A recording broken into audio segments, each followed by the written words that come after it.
सल्ली अला रसूलिल करीम। हज़रात अस्सलामु अलैकुम वरहमतुल्लाहि वबरकातुहू। किसी भी सोसाइटी पे किताब का एक बहुत बड़ा इम्पैक्ट पड़ता है। और आप देखेंगे जितने भी रेवोल्यूशंस आए, जितने भी इनकलाब आए, कहीं ना कहीं किताब का एक अहम रोल रहा। हाँ, वो फ्रेंच रेवोल्यूशन हो, रशियन रेवोल्यूशन हो, ईरानियन रेवोल्यूशन हो, कहीं ना कहीं लोग मुतासिर हुए किसी की राइटिंग से, और ये एक इनकलाब की शक्ल में आ गया। आप सभी जानते हैं फ्रेंच रेवोल्यूशन, उसमें एक नाम आता है मरात का, उसकी राइटिंग से लोग इन्फ्लुएंस हुए। रशियन रेवोल्यूशन में लेनिन का नाम आता है। ईरान का रेवोल्यूशन आया, उसमें इमाम खुमैनी, उनकी राइटिंग्स, उनका राइटिंग्स का बहुत बड़ा इफेक्ट पड़ा किसी भी इनकलाब को आने में। उसी तरह कुछ इंडिविजुअल्स थे जिन्होंने किताबें लिखी और वो किताबें इन्फ्लुएंस की। मिसाल के तौर पर मार्टिन लूथर किंग, एक बहुत बड़ा American activist, human right activist, उसकी मशहूर किताब थी 95 थीसिस। कार्ल मार्क्स, उसकी किताब दास कैपिटल, कम्युनिस्ट मैनिफेस्टो। दांते की द डिवाइन कॉमेडी, माओ से तुंग, उसकी किताब द लिटिल रेड बुक। गोया किताब का कहीं ना कहीं एक रोल रहा है, एक मरकज़ो महवर का रोल अदा किया है किसी की राइटिंग्स ने किसी भी इनकलाब को लाने में। और जिस किताब को अल्लाह ने अपनी किताब कहा, यानी कुरान पाक, उसका भी एक बहुत जबरदस्त इम्पैक्ट पड़ा सोसाइटी पे, एक ऐसा इम्पैक्ट जिसकी कोई मिसाल नहीं है। और यही मेरा टॉपिक है आज का, the role of the holy Quran on the world stage. आइए हम प्री इस्लामिक इरा की तरफ चलते हैं। कुरान के नुज़ूल से पहले अरब का माशरा कैसा था, और अगर बुराइयां तो उनमें बहुत थी, लेकिन हम अगर कैटेगराइज करें तो 4-5 ऐसी बुराइयां थी जिसने पूरे माशरे को सोशली एंड मॉरली डिग्रेड कर दिया था। मिसाल के तौर पे ऑपरेशन एंड इनजस्टिस। एक ताकतवर आदमी अपने से कमजोर आदमी को सताता था, उसका हक मार लेता था।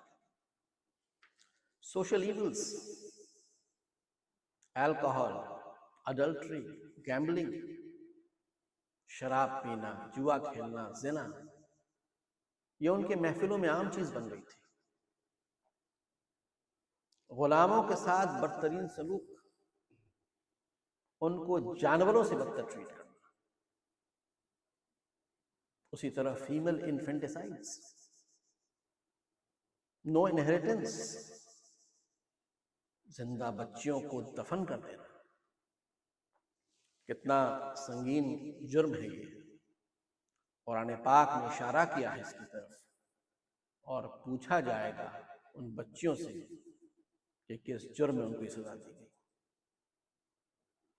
यतीमों की हक तलफी, उनको जायदाद से महरूम कर देना, किसी तरह का कोई हक नहीं देना, कोई स्टेटस नहीं उनका। ये चंद ऐसी बुराइयां थी जिसने उनके माशरे को पूरी तरह सोशली मॉरली डिग्रेड कर दिया था। और सबसे बड़ी बदनसीबी क्या थी कि इन चीजों पे बहुत फक्र अदा करते थे। वो सोचते थे it's a matter of right, इसी बैकड्रॉप में कुरान नाज़िल होता है, एक इम्पैक्ट डालता है कुरान। अब आप सोच सकते हैं कि इस तरह के माशरे में किसी भी तरह का रिफॉर्म्स लाने में कितना वक्त लग सकता है। मैं मिसाल देता हूं, अल्कोहल के बैन होने की। आप सभी जानते हैं America, United states of America, 1920 में वहां एक कानून पास हुआ था टू बैन अल्कोहल, शराब को पूरी तरह से बंद किया जाए। यह कानून आया, फेल कर गया।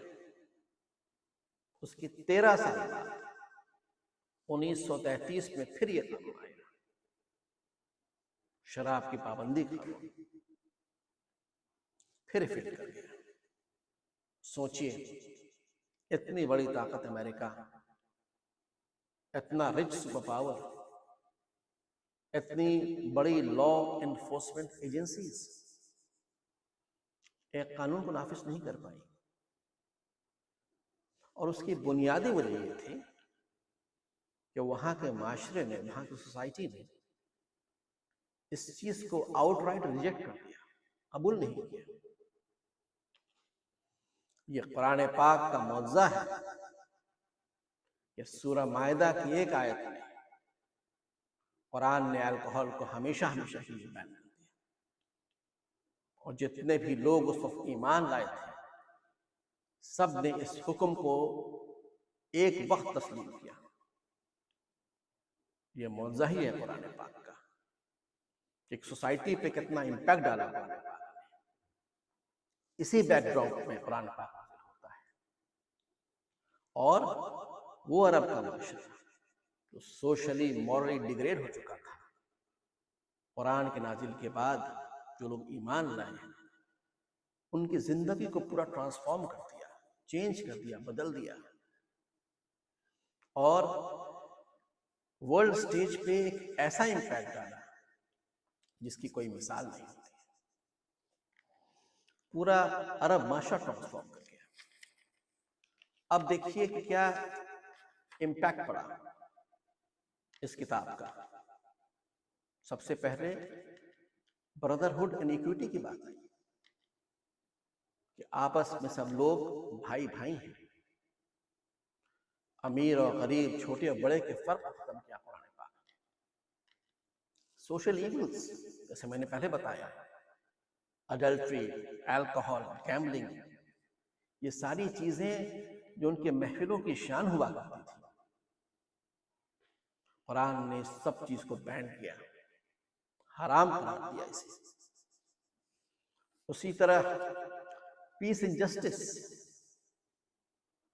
इंसाफ और अमन की बात की कुरान पाक ने, एक लीगल फ्रेमवर्क की बात की, एक ऐसी सोसाइटी जहां डूज एंड डोंट्स, जहां हराम और हलाल, जहां वरासत का हिस्सा कैसे तकसीम है, ये सब कुछ को कुरान पाक ने डिफाइन किया और एक सोसाइटी को पूरा चेंज कर दिया।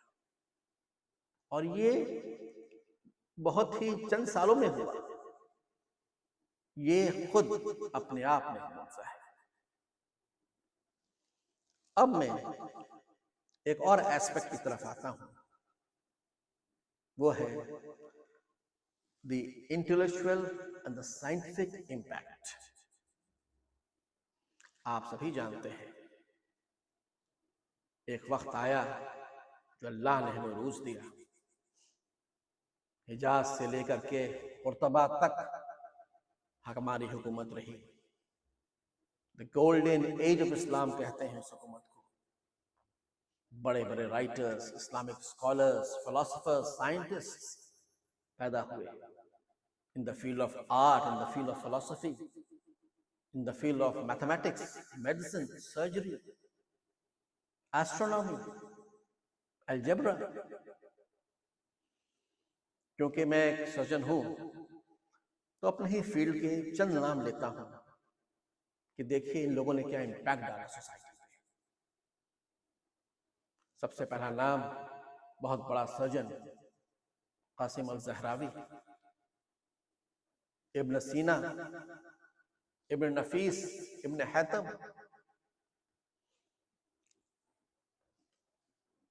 अल-ज़हरावी की मशहूर किताब किताब तशरीफ, the father of modern surgery कहते हैं। इब्न सीना की किताब द कैनन ऑफ मेडिसिन कई सौ साल तक यूरोप यूनिवर्सिटी में पढ़ाई गई। इब्न नफीस वाहिद शख्स था जिसने पहली बार कार्डियो पल्मोनरी सर्कुलेशन के बारे में बताया। ये तो 17वीं सदी में आकर के विलियम हार्वे पूरा क्रेडिट ले गया, फादर ऑफ मॉडर्न फिजियोलॉजी बन गया। इब्न हैतम फादर ऑफ ऑप्टिक्स, ये एक गोल्डन एज था इस्लाम का हमारा, जहां हम politically, socially, morally, spiritually, scientifically सब जगह उरूज पा रहे थे। एक बहुत बड़ा मौर्ख विक्टर रॉबिन्सन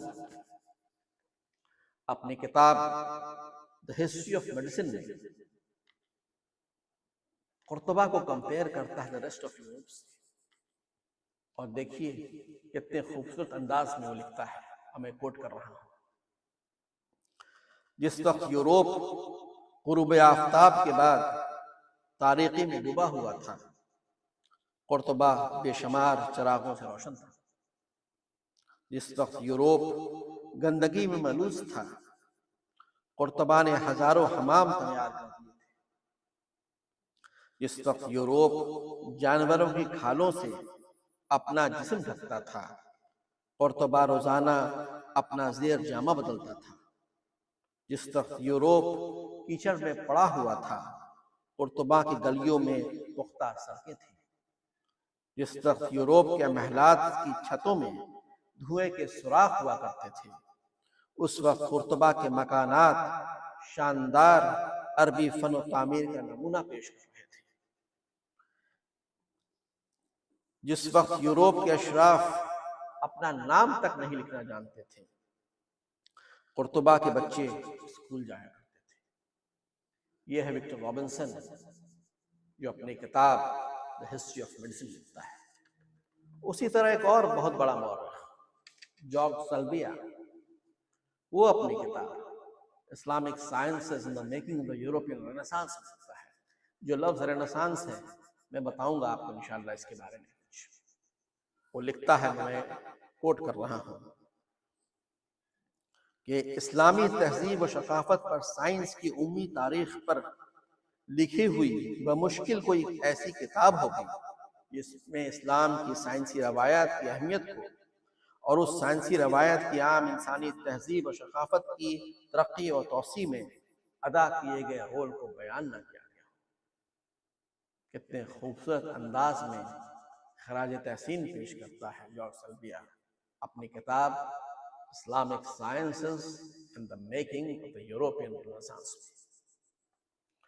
तो ये उरूज रहा हमारा, ये इम्पैक्ट रहा हमारा, और यही वजह है कि तकरीबन 550 से 600 साल तक गलबा रहा हमारा इन द फील्ड ऑफ साइंस, और इसी को हम गोल्डन एज ऑफ इस्लाम कहते हैं।